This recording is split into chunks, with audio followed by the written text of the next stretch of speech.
Secretary ন দাদা? দাদা দুই একামান কওকচোন কেনেকুৱা লাগি আছে?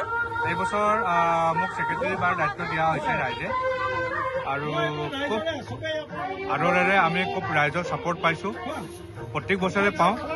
গতিকে আমাৰ 26তম এইবাৰ 26 বছৰ আমি ভৰি দিছোঁ। যোৱা বছৰ আমাৰ সোণালী জয়ন্তী হৈ গৈছে।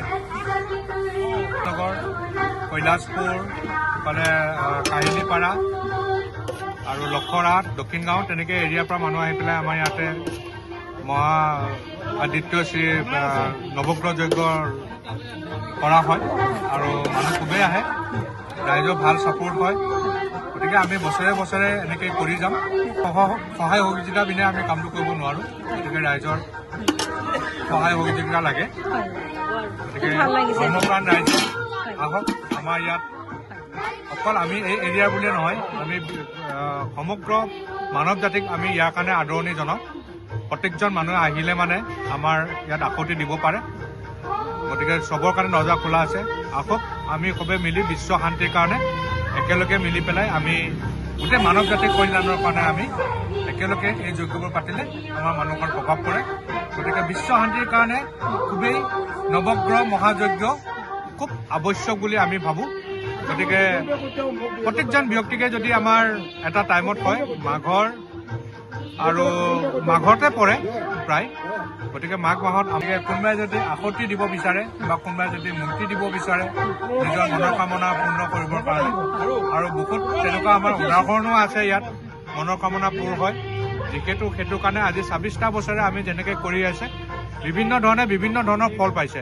যোনে বিচাৰে মনৰ কামনা 2000 চনৰ পৰা ধাৰাবাহিকভাৱে আমি এই শ্ৰী শ্ৰী আদিত্যজী নৱগ্ৰহ মহাযজ্ঞ যোগশ্ৰীনগৰত অনুষ্ঠিত কৰা হৈছে। এইবেলি আমাৰ 26তম যোগশ্ৰীনগৰত শ্ৰী শ্ৰী আদিত্যজী নৱগ্ৰহ মহাযজ্ঞ আমি সমূহ বিশ্ব শান্তিৰ কামনাৰে সমূহ ৰাইজেই অনুষ্ঠিত কৰা হৈছে। আৰু তাত যদি কোনোবা ৰাইজেই অলপ কিবা খুটি নাটি থাকেও সেইটো যাতে আমাৰ কাৰণে ক্ষমা বিচাৰিছোঁ। আৰু সমূহ ভক্তপ্ৰাণ ৰাইজক ভৱিষ্যতলৈ এই আদিত্যজী মহাযজ্ঞত অংশগ্ৰহণ কৰিব বুলি আশা কৰিলোঁ।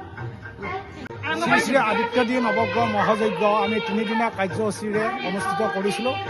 তাৰে আজি তৃতীয় দিন আছিল। এই তৃতীয় দিনৰ কাৰ্যসূচী ইতিমধ্যে আমাৰ শেষ হৈছে, পূৰ্ণ আহুতি হৈ গ'ল। আৰু আমি যিসকল মাংগলিক কাম কৰিছোঁ ৰাইজৰ মানে মংগলৰ কাৰণে, আৰু ইয়াত সকলো ৰাইজৰ অনুদান আছে। আৰু লগতে আমি এটাই বস্তু কামনা কৰিম, যাতে প্ৰত্যেকজন ঘৰৰ কালদোষ, গ্ৰহদোষ, দ্ৰব্যদোষ এইবোৰৰ পৰা যেন তেওঁলোকে নিৰাময় হয়। এই কাৰণে আমি গোটেই বিশ্ব শান্তিৰ কাৰণে এই মহাযজ্ঞখন ইয়াত আমি অনুষ্ঠিত কৰি আহিছোঁ। আজি মোটামুটি আমাৰ 26টা বছৰ ধৰি দিলেহি, 26টা বছৰ ধৰি দিলেহি। গতিকে মোৰ দিনত মই 3টা বছৰ সম্পাদক হিচাপে মই কাৰ্যনিৰ্বাহ কৰিলোঁ। এতিয়া মই কাৰ্যকৰী সভাপতি হিচাপে আছোঁ। গতিকে আপোনাৰ চেনেললৈও আমাৰ ভাল লাগিল, আৰু ভৱিষ্যতে এনেকৈ যেন আমি ৰাইজৰ পৰা সহায় সহযোগিতা পাওঁ এইটো কামনা কৰি ধন্যবাদ। থেংক ইউ দাদা, থেংক ইউ। কোনোবাই যদি মূৰ্তি দিব বিচাৰে মূৰ্তি দিব পাৰে, কোনোবাই যদি আখতি দিব বিচাৰে আখতি দিব পাৰে, কোনোবাই যদি ভোগ দিব বিচাৰে ভোগ দিব পাৰে।